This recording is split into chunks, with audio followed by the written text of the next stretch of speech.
Everybody, how we doing today? Tyler Booker. Great. Thank y'all for being here today. Okay, we're going to open up to questions. Who has one? George here on the front row.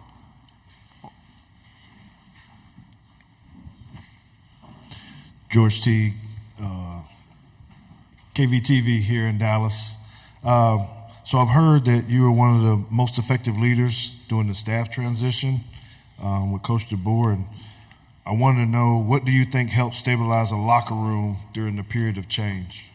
Togetherness really helps stabilize the locker room in a period of change, and we definitely feel the tightest knit group is right now since my past 3 years of being here, just because we've been through an experience together. I'm not going to say a traumatic experience, but we've been through something together. So we can all look at each other, and no matter what we're going through, like, okay, this guy stayed when it was hard. This guy stayed when it was hard. And other guys have left because it was easy for them, but, like, we're looking at each other in the locker room like, okay, this is my brother. He stayed here for me. Front row here on the left. New Haven in the house. Yes, sir. Good morning, Tyler. Good morning. How are you? Good. AP Stedham, AP and Kelly, as we see at syndicated radio. Tyler, the offensive line, it's like a chorus line. So how do you stay in step together to improve? Last year where they had a lot of sacks, I know you're looking to improve on that point. Well, we've definitely been taking a lot of time to work on our pass protection individually, and we've been also taking a lot of sets together as well, because there was a lot of transition in the offensive line. People were moving around in different spots. So now that we have some guys playing next to each other, we got 3 returning starters, and we've really been focusing on working together, even without the coaches, on our free time, just because that's how bad we want to be great. That's how bad we want it. And while we did fall short when it came to pass protection last year, we're going to build upon our run game last year, because I feel like we had a very effective run game last year. Stay on the front row. Chase Goodrow with the Tuscaloosa News. Tyler, I kind of want to go back to your first question from George. In the coaching transition, right, the 3 guys that kind of pulled the locker room together were you and Jaylen and Malachi. All 3 of y'all in your own individual position rooms lost guys, right? Malachi looks around, Caleb's gone. You look around, Caden Proctor's gone. Jaylen looks around, Julian Sayen's gone. I mean, just walk me through those 72 hours where y'all, I assume, got together and said, we got to hold this thing down. Well, first of all, I'm the lucky one because I got my guy back. But those first 72 hours were crucial. We really banded together and said, hey, like, we're going to stay here, and we're going to win a national championship, because we haven't won a national championship yet. Malachi has one from his freshman year, but we want one, like, as our team. We want this to be our team. We want this to be our national championship. And we knew that we have the talent in-house to be able to do that. We were 7 points away from being a national championship. We can't lose sight of that. So we really just had to try our best to keep everybody here, but to everybody that left, we wish them the best of luck. Second row in the aisle. Eric Bailey with the Tulsa World. Oklahoma and Texas bring a storied rivalry to the SEC, but what can those fans expect out of other rivalries in the conference? Can you tell me a little bit about the Iron Bowl, and what can those fans see out of other rivalries in the SEC? Yes, they have a great rivalry, the Red River rivalry, but the SEC has some great ones as well. You have the Iron Bowl, of course, us playing Tennessee. You have the Egg Bowl with Ole Miss and Mississippi State. So this is a conference built off tradition, and we're blessed to have 2 storied programs in this conference to really make it better. Left side, second row. Cam Durr, WAFF 48 in Huntsville. Kind of a fun question for you. The Olympics are coming up. I was just wondering, if you were to be an Olympian and you were on an Olympic team, which team do you think you would be a part of, or what sport would you play? I would do track, and I would throw. So actually, up until the 8th grade, I threw shot put, discus, and javelin. And I was pretty good in shot put and discus, but in javelin, I won regionals for the Northeast. So I think if I wasn't playing football, I'd be out there heading to Paris soon. Right side, fourth row. Hey, man, Ben Bobick, Local 3 News in Chattanooga. You guys don't get too many recruits from the Chattanooga area, but Amari Jefferson's a guy that's coming in this year for you guys. Do you see this sort of a special playmaking ability he has, and you see him maybe separating from the pack and potentially contributing on the team this fall or in the future? Definitely. Amari and a bunch of other guys have come in ready to work, and that's why I commend this class. Like, these guys don't complain. These guys are looking for ways to get better. Like, for example, Will Sanders, he's in my offensive line room.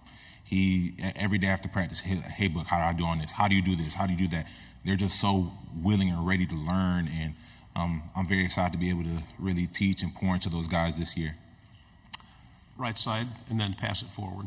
Dan Peck, ESPN 106.7 in Auburn. What can you say are the biggest differences between an offseason with head coach Nick Saban and an offseason under Kalen DeBoer, and what's similar about their approaches? There wasn't much different. The only thing that was really different schedule-wise, we had a few practices before spring break, and I feel like that really helped just because we were able to go over the break with some practices under our belt.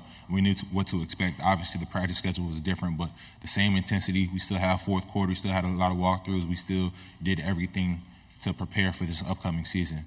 And the things that were similar, like I just said, that intensity, we're still playing Bama football. That Bama standard hasn't changed. Right side on the aisle, please. Yeah, Tyler, Evan Camico, Pig Trail Nation. Last season in the Arkansas-Alabama game, Landon Jackson, 3.5 sacks. What do you remember about going against him that day and in the Arkansas game in general? Landon Jackson had a really great game that day. He's a great player, and I wish him a great year. Left side on the aisle. Ryan Hennessy, NBC 13 in Birmingham. Kind of like the question 2 questions ago. The difference with Saban and DeBoer. A lot of people saying a little bit more relaxed with media. It's more wide open. How do you, as a leader, keep your team responsible for this is Bama standard? I wouldn't say that it's more relaxed. I feel like Coach DeBoer, he lets the media in a little bit more, but the standard is the standard. On the field, off the field, in the classroom, on the microphone. So the standard is the standard. You're going to represent your family and yourself and the team, most importantly, in the best way possible. I'm sorry, left side. Jake Stansel, WBRC in Birmingham. What do you think of your former coach, Coach Saban, picking Texas and Georgia to play in the SEC title game? Is that some early rat poison for this group? Not necessarily. Like, you really can't pay attention to things this early in the year. We have about 6 weeks until the season starts, and I really don't deal in hypotheticals. He taught me that, so he'd be glad to hear me say that. On the aisle, third row. Tyler Joe Gaither, BamaCentral.com. What do you think the change to morning practices will do for the team, and how do you think that's going to maybe help this year, getting ready for this year? I think morning practices will definitely help because we're going to be able to practice in the morning, go to class, and then in the afternoon we're going to have some more time. We'll have more time to really recover, get ready for the next day, watch film, meet with our coaches. It's just more time on the back end of the day because when we had afternoon practice, you only had so much time before you had to go to study hall, eat, go to sleep, get ready for the next day. So I definitely feel like morning practices are going to be a great change for us. Left side again on the aisle. Want to ask about the 2023 Iron Bowl, that final drive. At any moment, did doubt creep in, or your most vivid memories of those last couple of plays? Those last couple of plays, I was just thinking about scenarios of how we would win. Like, doubt never creeped into my mind, and I think that's just the way that I'm wired. Like, I feel like as long as there's time on that clock, we have a chance to win. It doesn't matter what's going on. And if you let doubt creep in your mind, you're not a real competitor. You're not a true competitor.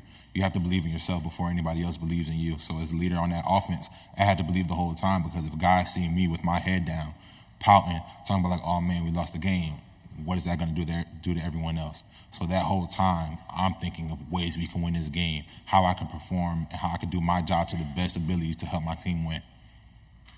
Left side, front row. Michael Cobble, WBRZ TV in Baton Rouge. I feel like Jaylen has the potential for a Heisman year. What do you see in him and his growth, and what are your expectations for him this season?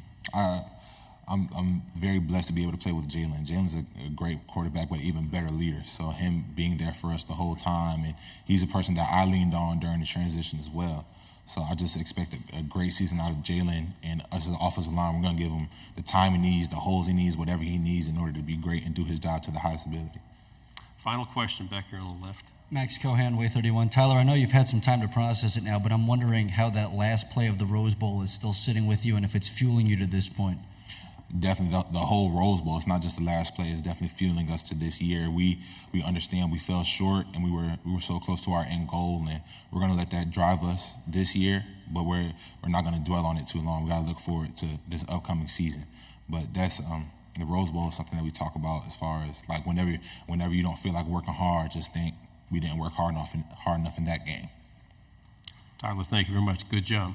Thank you. Y'all have a good one. Roll Tide.